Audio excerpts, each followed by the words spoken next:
Today we've got Laurie Modde from Outdoors New South Wales and ACT with us. Welcome, Laurie. Thank you for your time today, Oh, for joining us. Looking forward to picking your brains. Let's start with, what do you envisage the world of work looking like for the associations and membership sector in the next 1 to 3 years? 1 to 3 years, very immediate. Okay. Look, it's my thoughts are probably a little bit controversial. Right.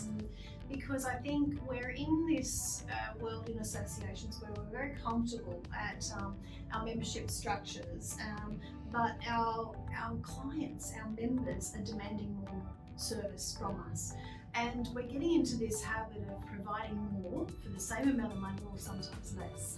So there's this continual effort, I think, around providing more benefits consistently, which is unsustainable.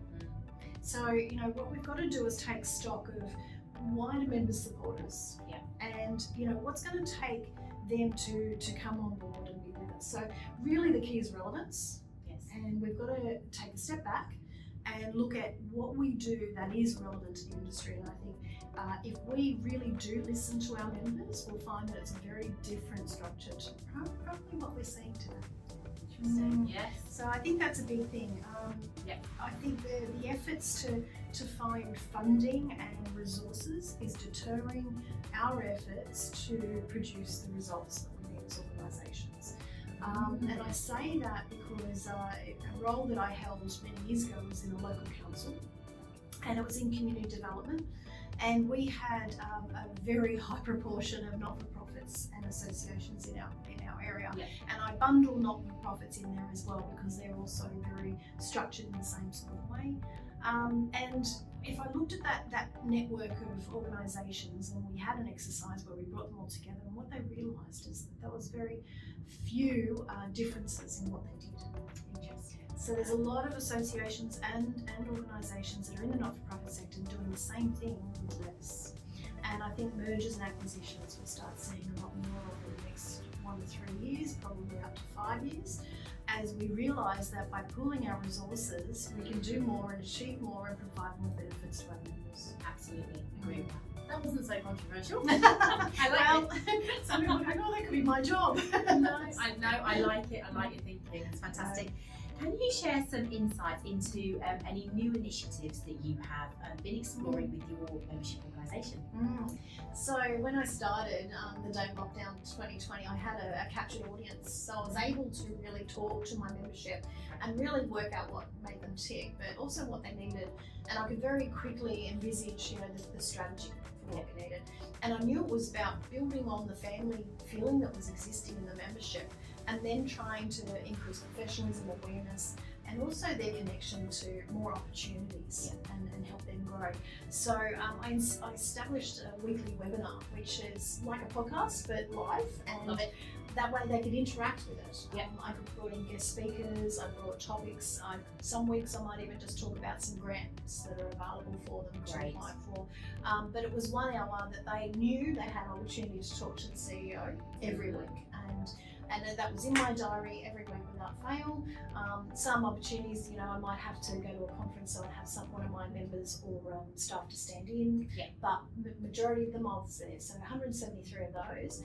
And it's been a tool that they can look back on. So they've been recorded, they're in their portal, so if they want something on insurance, they can go and look on the portal. So that's been a great tool. The other thing is, I will say to any association, your CRM is either your friend or your phone. Yes. And the CRM is one thing, but that customer interface is the most important thing. And if you can get that right, and I put everything on my membership portal, so I know it's all in one spot. Very good. I love the idea of regular connection with you, the CEO, your face out there. I love that. Yeah, that's great. Thank you. What challenges keep you awake at night? I'm sure there's a few, but maybe your top 1 or 2. Yeah. What keeps you awake at night? What do you mull over in those small hours? Working in various levels of government, I've got to say it's government policy change and the lack of engagement that could possibly happen in some of those decisions that are made. it has huge effect, and the IR policy is a great example of that. You know, and I'm talking IR policy stage 2 or IR bill stage 2. You know, some of the conditions in that have huge effects on our industry, which in the end of the day, what keeps me awake, if you look at the bottom line, it's financial sustainability for the organisation and for the industry. Yeah. Thank you for that. Amidst all the professional juggling and the busyness, what guilty pleasure do you have that powers you through a really hectic day? The honest questions. Yeah, well, I've got to pick my nights because sometimes she's not available. My guilty pleasure is binging TV with my daughter on the couch. Oh, I love that. After all the work's done of the day, and there might be some ice cream involved. Fantastic. There's nothing wrong with that. Share with us one quirky or unexpected hobby that you have that you use to recharge outside of the realms of associations and memberships. It sounds like I'm practicing what I preach, but it is escaping into the outdoors. Oh, okay. And it is my bushwalks, because I live in the rural sort of areas of Sydney, and I've got access to some beautiful walks and nature reserves, which I regularly visit, and it just tends to calm me down, but also gives me thinking time and prioritising time, which I cannot say is it's so important. It is so important, isn't it? It's good for your soul. Yeah, Out to absolutely. nature. Yeah, absolutely. Yeah. Thank you for that. Okay, on to some fun ones. What is your favourite cocktail when somebody else is paying? So the expensive range, Yes. espresso martini for sure. Espresso martini. Do you have a favourite kind of blend? I know there's a couple of variations Yeah, on look, it. I go the vodka blend. Yes, yeah. more than the others, but yeah. She's a woman after my own heart. Fantastic. And then after those cocktails, what's the one song that gets you running for the dance floor?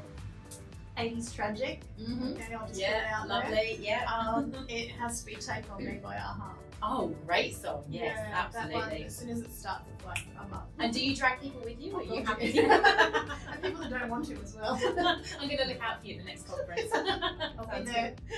And then apart from the cocktails and the dancing, is there one special skill that you have that might surprise us? Yeah. Ooh. How much do I want to tell? Look, I've always loved calligraphy, and it's a trait of the past. It's something that you don't get people doing anymore. Your computers can do it for you. Yeah. But yeah, I love tinkering with calligraphy and drawing. That's certainly and I'm a bit into astrology, which people might be shocked about. Interesting. So outdoors, drinking, dancing, calligraphy, astrology. Sum me up in one. I like it. I like it. And now the whole of LinkedIn knows as well. Yeah, exactly. That's great. Thank you so much, Laurie. Those insights were invaluable. It's lovely to chat to you. Pleasure. Thank Yeah. you. My pleasure.